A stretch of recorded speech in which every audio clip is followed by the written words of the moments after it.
Hey man, you seen my wet palette? Oh, are you referring to the full painting setup you had sitting on the back of the toilet upstairs in my guest bathroom? I put it outside to air out. Sounds to me like you just are a little bit jealous. You didn't think of P&P sooner. P&P? Pooping and painting. You put them together. 2 most productive hours of your day.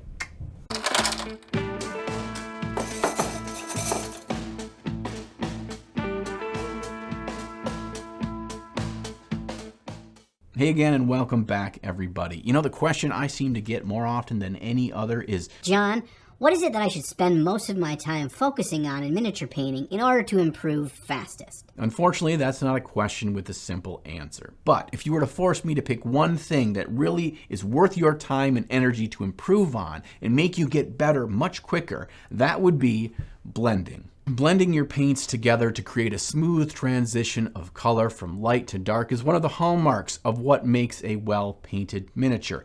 But it's also one of the trickiest things to master in our hobby, and that's why we're going to spend some time today learning about all the different kinds of blending and some quick tips on how you can get good much quicker in your color blending. Now, it's really easy to make this topic of blending a complex and convoluted one, so I'm going to try my hardest to avoid that. What I'm going to do is offer up to you the 4.5 most common and known successful ways to blend paint for miniature painting. That way, you can see which one seems to make most sense to you, you can try them all out, and you can figure out which one works best for you, and you can go on your way without feeling overwhelmed by this whole process. And to demonstrate all our painting techniques, I'll be using a miniature that I printed on my Frozen Sonic 8K mini printer, which is an absolute beast and super smooth to use. The mini is from today's sponsor, FartQuest, which we'll learn more about later. And this mini is great to showcase all the kinds of blendings because it has a lot of smooth organic surfaces, which can often be the hardest things for us to get good blends on. So we'll be able to compare all of our different kinds of blending techniques on just one mini. The first kind of blending we're going to talk about is airbrush blending. Now, because this uses an airbrush, it can be considered more complex than the other types that we're going to talk about today. But it also can be one of the quickest and most efficient ways to get good blends on your models. The reason we're going to start with this one today is because I'm not all that good at it. And because I'm not, that means that I'm probably going to get some overspray on different parts of the model. Meaning that if I paint this first, I can paint over those other sections later to no problem. But if I do this one last, there's a good chance I'm going to spray some green or something all over an area I don't want it to be. Airbrush blending is actually pretty easy to understand. All you do is slap down your base coat with your paintbrush, and then you come back in with a really bright color on just those areas you want to be the highlights. I actually like to paint a little bit bigger than the highlight area because we're going to blend the edges so that full highlight will get smaller at the end. Because we're going to go over that entire highlight area with paint through the airbrush, it's important that you go pretty bright there, brighter than you actually want it to be. You'll see how you have control and how much you want to dull it down and bring it in with your midtone later. After you've brushed on your highlights, you're going to take out the airbrush and mix a very thin color. Typically, I like to use a color that's slightly brighter than my midtone, and I want it very watery, almost water-like consistency. And we're going to very gently press back on the trigger, and we just bring out little short bursts of this very thin paint right along the edges where our highlights meet our midtone. The biggest thing to keep in mind with this airbrush blending is that it's going to take practice to really get down how thin you need the paint to be, how gentle you need to be with the trigger, and how much you want to spray over each area before you call it done. On this mini, I actually oversprayed it too much, and I think I killed most of my highlights, so I went back through and did it a second time. That second time it felt to be a little bit better, but still not great.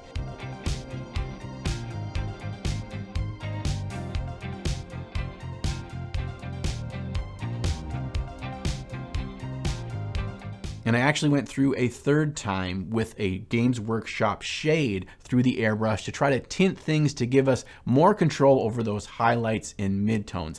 And this ended up looking better, although it kind of changed the entire color of the cloth, which isn't exactly what I was going for.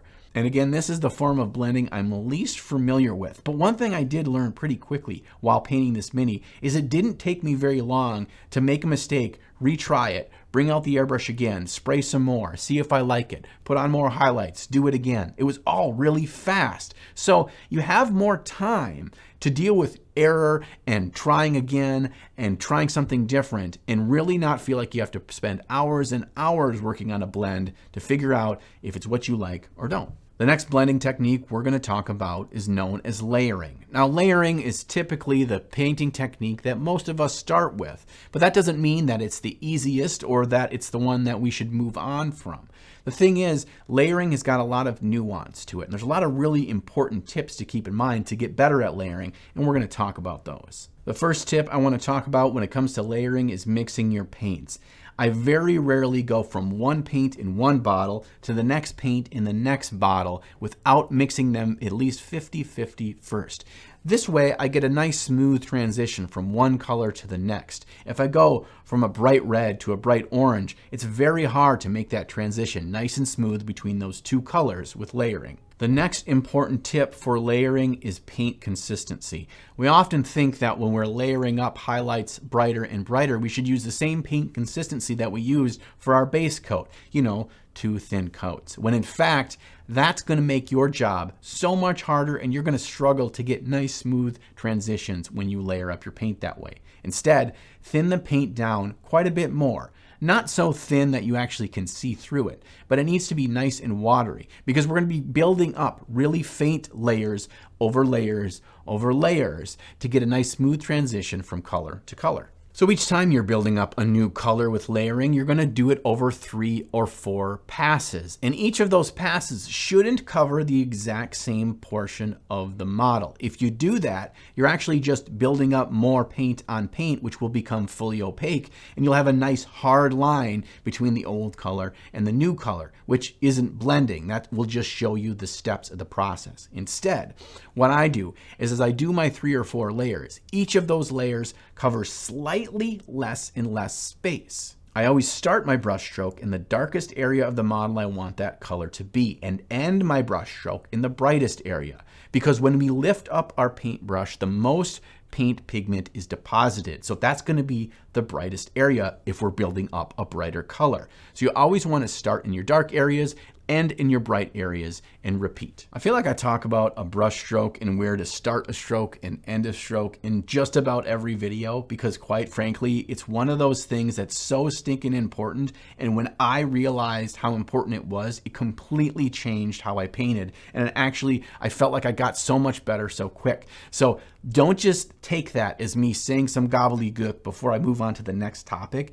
Really think about where does your brush stroke start and where does it end every time. Now the pros and cons of layering. Layering can be one of the more time-intensive methods of blending because you're doing multiple passes each time you build up a color, and you may be building up 3, 4, 5 different colors, so that can take a lot of time.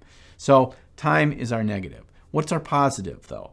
Layering gives us the most control, and we really feel like you can always change things because you've never done too big of a change in any one step with layering. If you decide that you want to change what color is going to make your final highlight, well, you got plenty of time to do that in layering. If you decide that, look, I like the pants this level of brightness, I don't want to go as bright as I thought I wanted to go, that would just look weird. Well, you can just stop there. You have so much more control with layering, and each step isn't due that big of a change. Today's video is brought to us by FartQuest, and that name may sound kind of familiar to you because way back in July, my daughter and I started reading this book series together, and I was super excited then to have them as an advertiser. FartQuest is a book series geared towards upper elementary to middle school age readers, and my daughter and I were super excited when we found out that the 3rd book in the series, The Dragon's Dookie, was now available. Growing a child's confidence in reading and building a healthy imagination is such an important part of growing the next generation of hobbyists and fantasy lovers. I know I can trace my love of fantasy and reading back to the Hobbit and Dragonlance novels as I was a kid. So whether you've got a child of your own or a niece or nephew or some other child of a friend in your life, why not give them the gift of reading and fantasy? Because we all need a little bit of imagination in our lives. And as a bonus, there's also a Fart Quest game, which is like a board game meets Dungeons & Dragons style introduction to role-playing game for kids and maybe even spouses that aren't so into the nerddom as we are, as well as a series of miniatures like the one we're featuring today that has all the main characters of the story that you can print out at home on your 3D printer and paint up. So make sure to check out the links to the game, the minis, and most importantly, the book series down in the video description below. All right, at the start of the video, I said that I was going to go over the 4.5 most common ways we blend paint on miniatures, and you were probably wondering what that half meant. Well, get ready because we're about to talk about it. All right, the half is a technique that I don't know if it has an actual name, so we're going to name it right now. It's called brush liquor blending. And before I explain how to do brush liquor blending, realize that this is just for informational use only. I am not condoning that anyone eat acrylic paint because, you know, it's probably unhealthy. Especially if you're using artist grade acrylics and there are some extremely toxic pigments like cadmium. All right, with that out of the way, let me explain what brush liquor blending is. You take just a little bit of paint on the tip of your brush and you want it to be fairly thick. You're going to put it right on the part of the model that you want to be the highlight. And then quickly, you put the paintbrush in your mouth and you take off most of the paint with your tongue. And what you're leaving behind is saliva. And now on your brush, instead of there being some thick paint, you've actually removed most of the paint, but not all of it, with your mouth. You've then replaced some of that paint with saliva, which makes it more viscous or something. And then you go back to the model, swish your brush back and forth right on the edge of where you placed that paint originally. Then you swish it further and further away from that point, and bam, you've got a nice smooth blend of that new highlight color. So if I'm not advocating for you to blend this way, why would I show it to you? Well, quite frankly, I just want to be transparent. Because oftentimes in my painting videos, I will use this technique. And I don't want you to get the impression I'm doing something completely different, so then you try to emulate it and you don't have the same results. I want you to know this is how I did it, but don't do it yourself. Or do it if you're an adult. You know, there's probably a lot more dangerous things you put in your mouth every day. Boom, roasted. Speaking of dirty paintbrushes, if you wanted to pick up any of the brushes, paint, tools, even the frozen Sonic 8K 3D printer, I've got links down in the video description below so you can check out anything that I use if you're planning your next miniature purchase. And because those are affiliate links, you actually support the channel in the process, so thank you for those of you that use them. And a lot of them actually have some pretty sweet discounts, so you can get a great deal. All right, back on track, let's talk about wet blending. Wet blending is where we're actually doing the blending of the colors with wet paint right on the surface of the Mini in real time. This is the technique that's awesome to learn if you want to be able to do really fast blending. If you want to be able to make something look good and spend next to no time, this is the one you want to get good at. The downside is you really have to move fast and work in real time because acrylic paint dries super fast. And if you screw it up, you kind of just got to let it dry and start over and try again. Now with wet blending, you want to use paint that's not going to dry fast. So that either means taking it directly out of the pot if it's a nice thick consistency, or you might have to add some retardant to it so it dries slower, especially if it's a thinner paint to begin with. You take your first color, you place it down on the area you want that color to be. You then quickly rinse your brush, grab your second color off your palette and put it right next to that first color. And then you quickly clean your brush again. I like to take the back of my hand or quickly on a paper towel and not get the brush wet at this point, because I don't want too much water in there with my mixing. I then place my brush where those two colors met and kind of slowly, gently push it back and forth so those colors intermix wet.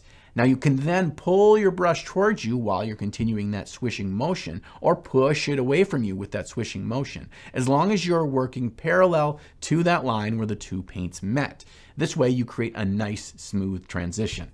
What do you do if it doesn't look great? Maybe you didn't get a full opaque layer and so you can kind of see some of the primer underneath. Or maybe the blend just doesn't look very smooth.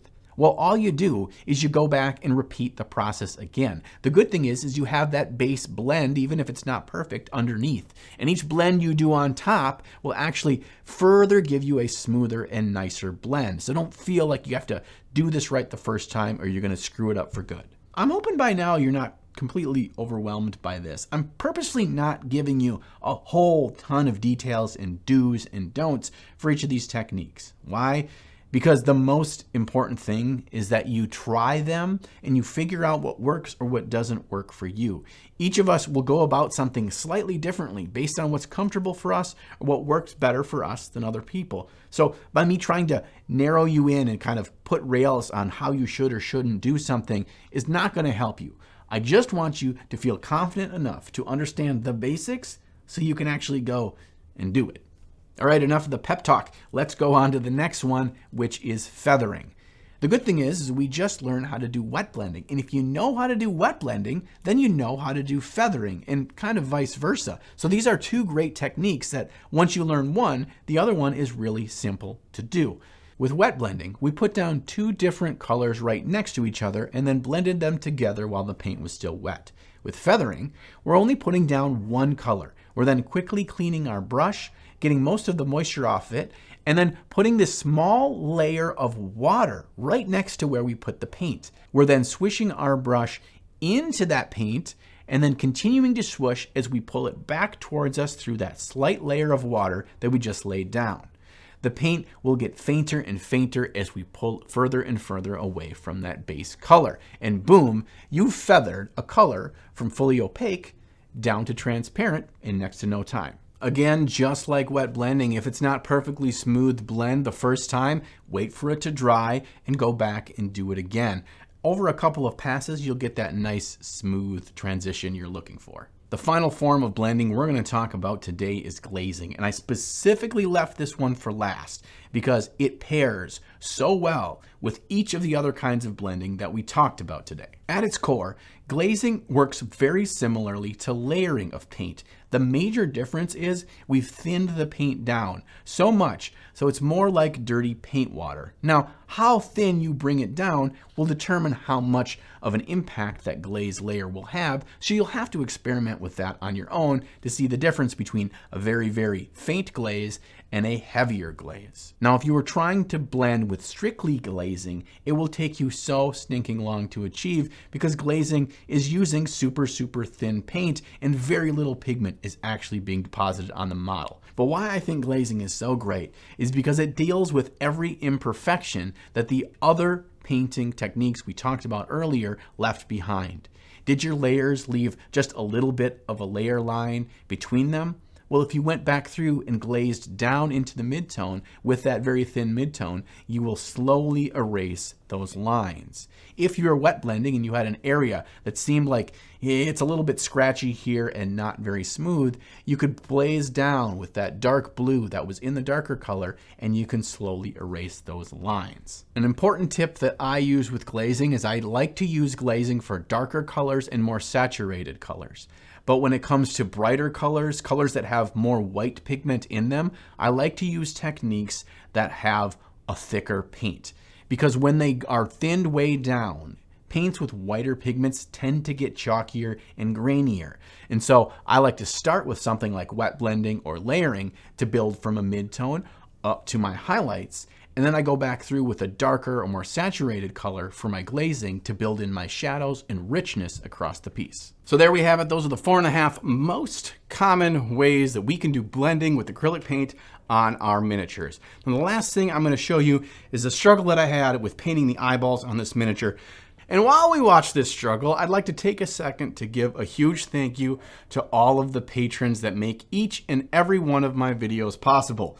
I'm just blown away by the support of the community, and there's no way I'd be able to create mini painting videos full time without you. Patreon truly is the best way to support me as a creator, and if you check the link in the video description below, you'll also see some of the great rewards that you get as a small thank you from me for allowing me to live my dreams. That sounded super cheesy, but it's true. So Thanks for hanging out today and talking all things blending. For me, one of the most rewarding things in miniature painting is feeling like I can achieve the same result in less time than I was a week ago, a month ago, a year ago. And really improving your blending is the best way to improve your quality in a quicker period of time. So don't be afraid to just buckle in, practice that blending. Also, if you're crazy enough to be interested in a 4+ hour deep dive into blending, into high-level miniature painting, into painting your very first display model, go check out the MINIAC Kickstarter that is live right now. I have a masterclass where I painted his 75mm model, the Warrior, and I spent a lot of time making sure that I could talk through and walk through with you each step of the painting process, so nothing is left behind the scenes, and so you can see how you can paint your very first display model. I will see you again in the next video real soon, and don't forget between now and then to find some time to slay the gray. Put that paintbrush in your mouth and you suck off the brush and you get... I wonder if you guys can hear my dog howling and barking nonstop. Because I sure can. Also known as dookie and dry brushing. Just gotta be careful. Sometimes you're sitting there so long your legs go numb. Oh, hey, give me your brush. I got a turtle head poking out.